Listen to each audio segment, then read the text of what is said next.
Welcome back to the Daily Trading Journal. A new week, an exciting week where I am really attempting to crack down on myself, attempting to set really good, strong rules. Last week, I finished the week and I ignored my rules. I did not trade as well as I wanted to. I had set up a rule for the week where I was going to have a 50-cent loss and a $1 goal. So my stop loss was 50 cents. My goal was $1. And last day of the week, I ended up $7 in the negative. And so clearly I ignored my stop loss by $6.50. So, in really what I came to realize was the simple fact that I can never learn if I'm growing or if I'm getting better if I don't stick to my rules, if I don't have aggressive rules. And so for that reason, I just found that it was time to get really serious about my rules, to pull back my size, and to just study deeply what I am doing well and what I'm doing wrong, and really follow rules. So again, this is for educational and entertainment purposes only. I'm not a certified financial planner or certified financial advisor. This is simply the musings of my journal as I am learning how to day trade, learning the ebbs and flows of the market, and trying to make better decisions each day that I might become a successful day trader for many years to come, not for just a season, as a lot of people who I've told I've been interested in day trading have told me. They say, well, I know this guy who lost a ton of money in the market, or I know this guy. And so my goal is to have rules in which keep me in the game for a very long time. And I was not following those rules. I was not establishing good rules. And that is why I really took some losses over the past few months that if I had rules and I followed them, I would not have taken. And so it's rules time. That's really what it boils down to. First and foremost, if you're new to the journal, my max share size is $10. So I can take a position size of $10, however many shares that might be on a current stock I'm trading. My max loss for the day is 50 cents, and my goal for the day is $1. If I don't hit that goal, that's fine. However, if my max loss is 50 cents and my goal is $1, and I have, 39 cents win for the day, 50-cent loss the next day, then I'm in the negative. So I really want to try and hit that $1 goal the best that I can. But I cannot negate my stop loss because, for instance, I had $1.44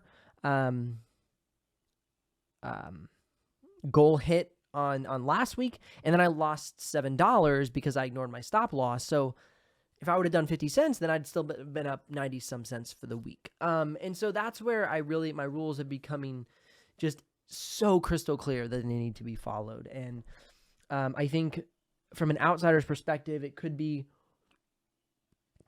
very obvious that rules are important. But when you're in the moment, when you're learning the trade, when you're seeing that there is opportunity available, learning the trade, learning to trade, it's very easy to ignore your rules. And so, man, this has been the most enlightening experience of my life. I cannot believe how much it's teaching about myself, about my my childhood, about just literally my entire life up to this point, and how it kind of pans out when moments hit, when you're really trying to aim for something that can give and take.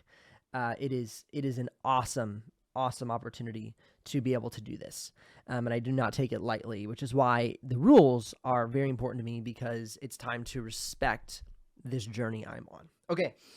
So that's kind of a lot of backstory. I've had a few days where I wasn't able to record a journal because my computer was off or not working, or just, things have been busy around here. Holiday season's coming up. So let's go ahead and talk about the couple of trades today. We'll jump into TNXP for the first one of the day. Let's see if we can get this open up a little bit more. There we go. Okay. So TNXP, switch over here. I was watching this, and I went ahead and took a trade from right about here. I took the trade from 557 and then kind of played it all the way up to I think it was like 558. So I missed this move.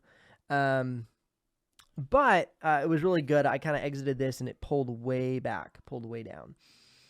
And then from there, I tried to play this next kind of breakout through the pre-market high. However, it cut back. So the worst that I had on this trade for the day, I think it was around negative $1.60 something. So again, like right there, I was not even respecting my stop loss. This trade's actually a negative $1.86 for the day. So in this one trade alone, I did not respect my stop loss. I think one thing that really happened was I was in multiple positions as well, something that I don't often want to be doing. So there was just a lot of poor behavior today. However, I still was able to make a good trading day. So as I'm reflecting on this at first, I felt like I did pretty good.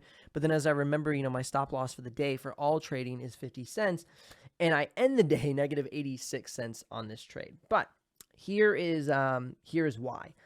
So let's go to HTGM, I think it is. Yeah, HTGM. So HTGM made its move up through the pre-market high right before it was opening. So I bought it right before it was opening at $1.65. It shoots up to $1.75 and halts. Okay. So super stoked about that. Got a halt up, and then it opens up again. I hit the sell button and I get a sale around at exactly 187. So this was put me $1.86 on P&L, which put me up for the day, I think about 10 cents, which is why, though I was negative on TNXP, I stayed in for the day because this one counteracted it. APOV is another one that I was looking at for the day. PVO? Yeah, APVO. A buddy of mine was actually looking to short this, and I thought I'd take the long side and kind of bought right here at the opening dip and then shot up. But then it cracked back pretty hard, and I ended up getting stopped out at 53 cents. So again, now I'm probably down at about negative 36 cents. And then from there, I went ahead and made some plays on TNXP to pull back some of that profit because it was moving very well on the day. So TNXP. So from there, it hit bottom and started to move up through this action, and I played it all the way up through here and brought back about $1 to my P&L, which was great. I was very excited about that. Then from there, I did another mid-morning scan. Well, more like it was around like 8:40. CLVS. And CLVS was starting to pop off. I went ahead and took an entry of CLVS here and then made a move up to from 22 cents up to 24 cents. Had some pullback, gave back some profit here, and then played a move here from about 24 cents up to 25 and a half. Something I'm really struggling with, and let's go take a look at, I think it's HTG. Is it HTGM? No, it's TNXP. Something I'm really struggling with is like holding winners longer because of how choppy the market is.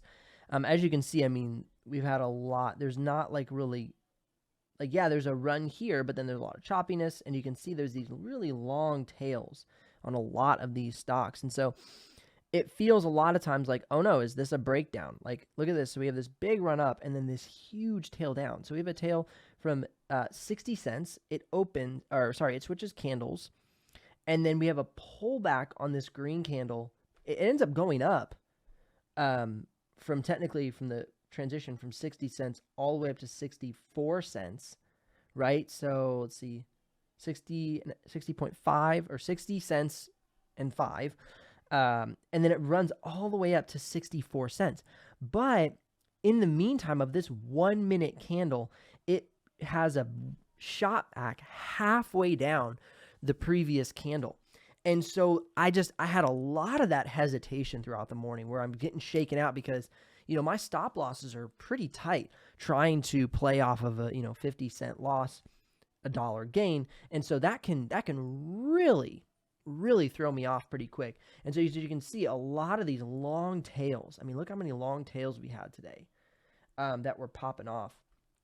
this here, I mean, just boom, huge drop. So we have it up and then over and then bam, it takes a 5-cent dip before it rips up again all the way to 75 cents. And so this has been very challenging for me to trade as a new trader. And I think really anybody, a buddy of mine who I trade with on a daily basis, we communicate via, instant messaging and wow, throwback, instant messenger, AOL. And I mean, he got chopped around a lot. He ended up doing good, took some good P&L for the day. Myself, very happy, almost nailed my goal, had 92 cents. Highest I was up on the day, I think, was $1.18. But that kind of pulled back on me a little bit. What didn't sell just in time. So I went from about a 20-cent gain to about a 5-cent loss. So I went and took one more trade. It took me up to $1.18 and tried to sell at that peak. Speaking of, I need to set up my shortcuts on my keyboard. But I just couldn't quite get that top of the move there. It was actually on CLSV, if I'm not mistaken. So that's kind of where we're at. Is it continues to chop around. And, cutting my teeth in this market is something that I'm very excited about because it's been so challenging. And if I can really make it through this market with good learning and good discipline and rules, then I'm very, very excited about the market when it does make some sort of a turnaround, whatever that may be. Let's see what the S&P is doing today. Look at the S&P. I mean, it is just, look at this. It is just a stinking choppy mess. And so this is what we saw a lot today, right? Just this all over the place. And I mean, just really in general over the past 2 days. So this was Friday, and this is today. And so, I mean, it's interesting, well, to say the least. Let's go ahead and go over my grading of myself today. That's something I'm starting to do as well. So position sizing, A+, did not make any changes to my position sizing. And actually, one thing I've been working on is once I hit my P&L for the day, if I want to enter a trade, and it's, a lower cost per share, I'll just drop it down to 1 share and just kind of play with it and see, okay, maybe I can, get this pullback with 1 share, but then I don't risk, giving back profits that I've made. So position sizing was really good. Once I made my profits, I pulled that share size back. Limiting losses, I give myself a C-, but honestly, POV, APOV, I shouldn't have been in on. And TNXP, I can't say I shouldn't have been in on that because I really did play that well after my initial big loss on it. I was looking for the breakthrough pre-market high, and so it was a good trade. It was good. I shouldn't have been trying to trade that while I was trying to trade what am I trying to say? The halt stock, the HTGM. So limiting losses was average. It was average, below average, honestly. Okay, adding to an existing position. We're not doing that right now, so no answer there. Stop trading and limit when loss occurs. I would say a B, because though one stock canceled out another stock, the TNXP I didn't feel super limited on. It was okay.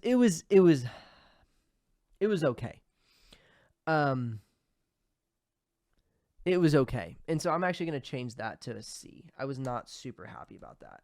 Maybe a C+. It felt a little above average, because I did end up coming back on the day. But is it because I came back on the day that it feels average, or, above or slightly above average? Or, if I didn't come back, then it'd be like an F, right? So that's where it's kind of hard to kind of figure things out. Entering and exiting positions. I gave myself a D- just because there was a lot. Okay. Like we said on TNXP, let's jump over here. Just know this is SPX TNXP. Like we said on TNXP, this was so choppy, right? Like, look at these tails here. Like it's like, and so my entries and exits, I didn't have the patience to hold through some of these things. But again, like I couldn't tell where it was necessarily going, which to me says that I shouldn't have been in it, right? So that's why I would say entering and exiting positions, I would give myself a D minus, because I wasn't very confident on TNXP. I had a very strong gauge on this that it would be moving back up. Like, we again came up with the pre-market, came up again. So like this 1, 2, and then breakthrough, right? So like it's basically looks as if it's a perfect kind of ABCD pattern, right? Like, so we have A, B, C, D, right? So it's perfect. In the moment, though, it's very challenging to see that. So let's go ahead and switch over to a 5-minute. I bet the 5-minute will show us a lot more clarity. Wait, 5-minute. Wait, hold on. Okay, that's 5-minute, 5-day. All right, we can work with that. All right, let's go over here. Okay, so here on the 5-minute, we really don't. Well, we kind of see. Yeah, see, this one's, man, this is weird. The 1 minute definitely shows the ABCD better.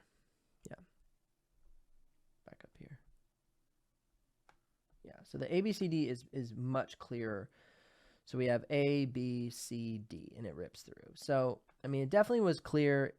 Timing it right and making sure it was going to make this rip up is a whole nother story, right? So, because it wasn't a super clean ABCD. It was a very choppy ABCD, right? So you have your B tests, and then you're just like, then it finally makes, like, this is all C here, right? And then it finally makes the move through D. So not cookie cutter by any stretch of the imagination. But definitely the pattern nonetheless. All right, so let's keep moving here. Preparing for the day, a B. I felt pretty prepared. Mentally, I felt the most prepared than I felt in a while, knowing that, hey, I have these hard stop rules. And one thing I keep telling myself is, it's a victory to cut your losses at 50 cents. Like that needs to be seen as a victory. Or else this is going to be very, very challenging. Because for me, one of the biggest things that I notice is my self-worth.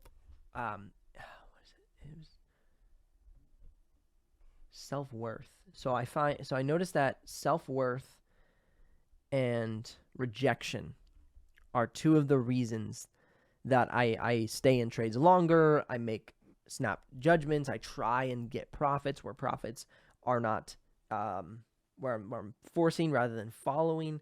And so for me, I felt the best I felt because I'm trying to tell myself, hey, if you take a 50-cent loss, that's a victory, because you've not been doing that. You've been just allowing losses to flush and flush and flush and flush.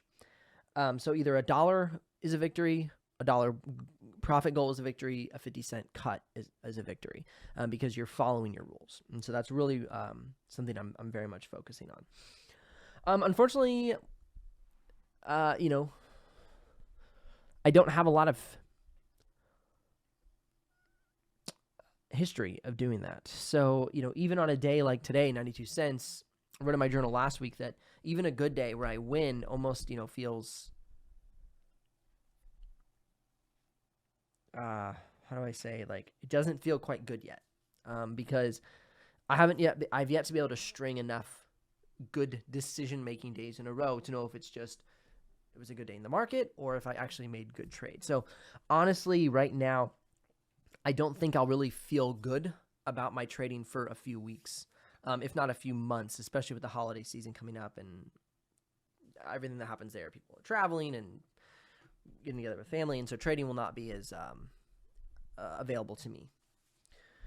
So I think that is exactly why following my rules on the days that I trade is so important. So, on the days that I can get into the market, I can see if I'm making progress or not. Because if I just get in and have a good day, or if I get in and have a horrible day because I didn't follow my rules, it just is, again, it's just continual. I'm just perpetuating the fact that I don't know if I'm learning or not. And that's not good. I need to see progress, make progress, and become a better trader. And that is only possible by following my rules. Thank you so much for watching the Daily Trading Journal. I will definitely catch you guys on the next episode. Subscribe if you want more videos, and comment below if you have any feedback. I'd love to hear it. See you in the next one.